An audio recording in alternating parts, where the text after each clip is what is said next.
Students, آج ہم اپنے لیسن کی دہرائی کرنے جا رہے ہیں اور ہمارا آج کا لیسن ہے فتح مکہ۔ فتح مکہ کا جو پس منظر ہے وہ یہ ہے کہ جب صلح حدیبیہ کا معاہدہ ہوا تھا اور قریشی مکہ کے درمیان اور مسلمانوں کے درمیان، تو اس میں کہا گیا تھا کہ 10 سال تک مسلمان جو ہیں اور قریشی مکہ یہ جنگ نہیں کریں گے۔ تو اس صورت میں پھر ان کا جب معاہدہ طے پا گیا تو پھر اس کے بعد عرب قبائل جو تھے وہ آسانی سے جس سے چاہے ملنا چاہے وہ مل جانے کے لیے کہا گیا تھا ان کو۔ تو اسی طرح جو وہاں پر ایک قبیلہ تھا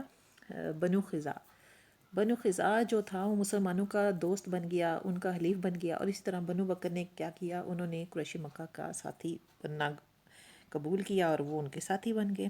اور پھر رات کی تاریکی میں بنو خزاع پر بنو بکر نے حملہ کر دیا، اور یہ معاہدے کی خلاف ورزی تھی جو کہ انہوں نے کیا تھا۔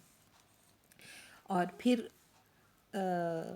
اس کے بعد اس کا نتیجہ یہ نکلا کہ جب وہ لوگ جو تھے حضور صلی اللہ علیہ وآلہ وسلم کے پاس آئے بنو خزاع والے اور آپ سے مدد مانگی، تو کہ بھی انہوں نے معاہدے کی خلاف ورزی کیا اور ہمارے اوپر حملہ کیا ہے اور ہمارے بہت سارے لوگوں کو مار دیا ہے، تو پھر آپ صلی اللہ علیہ وآلہ وسلم نے حضرت زمرہ کو قریشی مکہ کی طرف بھیجا اور ان کو تین شرطیں دے کر بھیجا، اور وہ جو شرطیں تھیں وہ یہ تھیں کہ یا تو بنو خزاع کے مقتولین جو ہیں ان کا خون بہا دیں، یا پھر ابو بکر جو ہے بنو بکر کی جو ہے اس کی حمایت سے باز آ جائیں، یا پھر اس معاہدے کو ختم کرنے کا اعلان کر دیں۔ اب یہ چیز جو تھی، اب انہوں نے کیا قریش نے انہوں نے جلد بازی دکھائی اور انہوں نے معاہدہ جو تھا فٹافٹ توڑ دینے کا اعلان کر دیا۔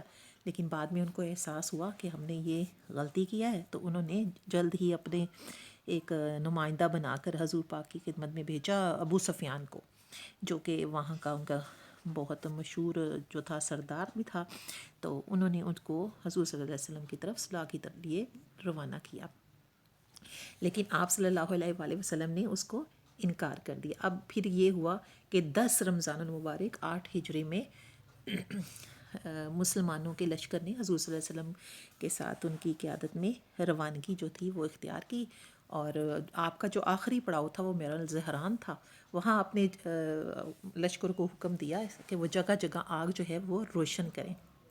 کہنے کا مقصد یہ تھا تاکہ دور سے جو بھی دیکھے تو ان کو مسلمانوں کی جو لشکر کی تعداد ہے وہ زیادہ لگے۔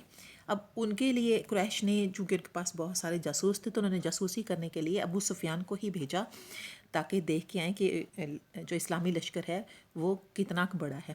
تو حضور صلی اللہ علیہ وآلہ وسلم کے جو صحابہ تھے مجاہدین، انہوں نے اس کو دیکھ لیا اور پکڑ کر آپ کی خدمت میں لے آئے۔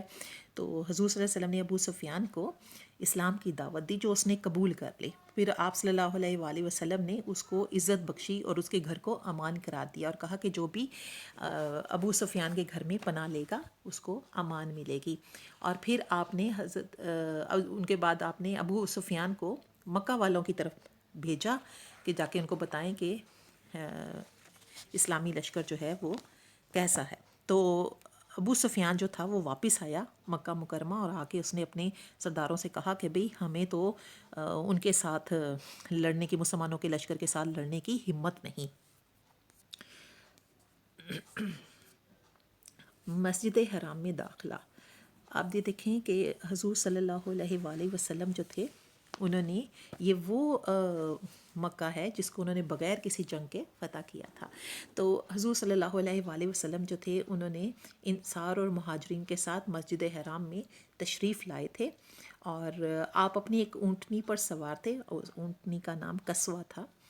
آپ نے حجر اسود کو چوما اور پھر بیت اللہ کا طواف کیا۔ بیت اللہ کی چابی جو تھی وہ حضرت عثمان بن طلحہ کے پاس تھی، تو آپ نے ان سے چابی لی، اور خانہ کعبہ کے اندر جو 360 بت رکھے تھے آپ نے ان بتوں کو توڑ ڈالا، اور آپ ساتھ ساتھ توڑتے ہوئے فرماتے جاتے تھے۔ آپ نے وہ بت جو تھے نا اپنی کمان سے توڑے تھے، اور ساتھ ساتھ فرماتے جاتے تھے کہ حق آ گیا اور باطل مٹ گیا، بے شک باطل مٹنے ہی والا ہے۔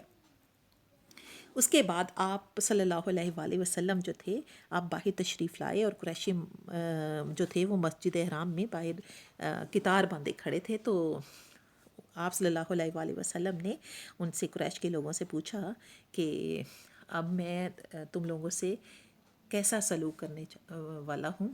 تو انہوں نے کہا کہ آپ ایک شریف بھائی ہیں اور شریف بھائی کے صاحبزادے ہیں. تو اس پر آپ صلی اللہ علیہ وآلہ وسلم نے فرمایا تھا کہ میں تم سے وہی بات کہہ رہا ہوں جو یوسف نے اپنے بھائیوں سے کہی تھی، یعنی کہ حضرت یوسف علیہ السلام نے اپنے بھائیوں سے کہی تھی، آج تم پر کوئی سرزنش نہیں، جاؤ تم سب آزاد ہو. یہ عام معافی، دنیا کی تاریخ کا یہ سب سے بڑا عام معافی کا اعلان ہے جو کہ آپ صلی اللہ علیہ وآلہ وسلم نے فتح مکہ کے موقع پر کیا. اور آپ صلی اللہ علیہ وآلہ وسلم کی رحمت دلی سے مکہ والے بھی آپ صلی اللہ علیہ وآلہ وسلم پر ایمان لے آئے.